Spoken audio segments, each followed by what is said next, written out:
Mugore 1979 David Ziome, Biggie Tembo, Sifas Mashakada, Joseph Jacob Teguru,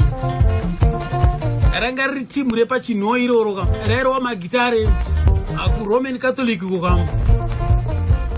saka zvakaitika ndezvekuti vakabva vauya kuno kuHarare mushure mokunge ka vashedzwa naiye ka Pompofu atumira ka Big Tembo kuti enda unotora timu iroro uye kunoko vauya kunoku nana David Ziome Big Tembo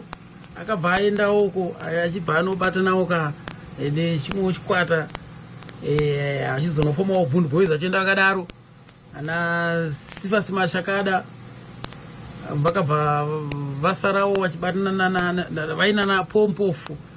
nana Jacob Teguru vachibva vaimutsawo ka madifesi yawo David Ziome haana kubvira abatana nawo ndopa akabva avamboka chikwata che The Outsiders gore ra 1979 so kureva kuti chikwata chakatomborowa chakadaro in 1982 Dinati Dembo na Cosmas Nyati ndo pavakauya vakajoina muchikwata che The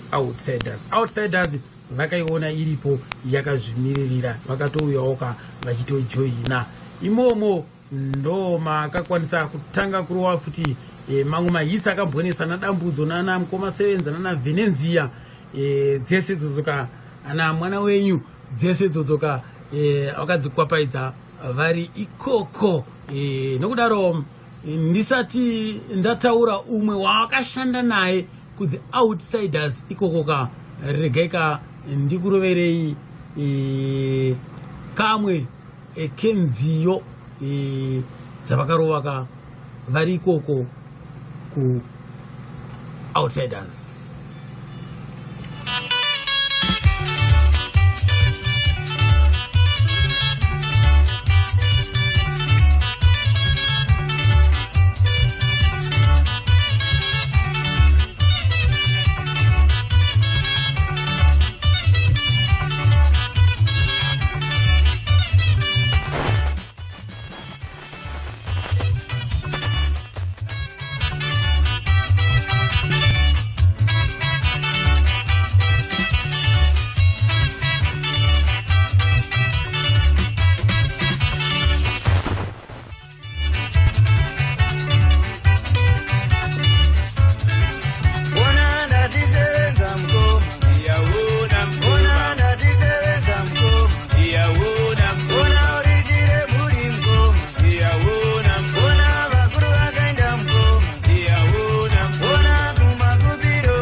Ukabvunza Redson Tukuta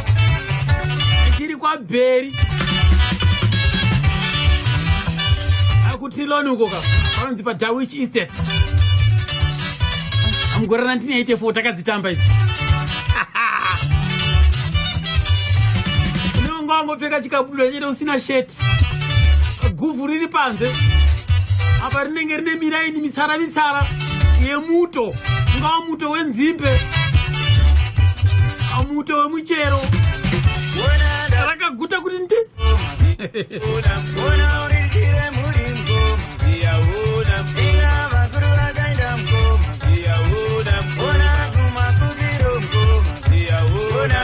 ndo kambodzikana dziko Mukoma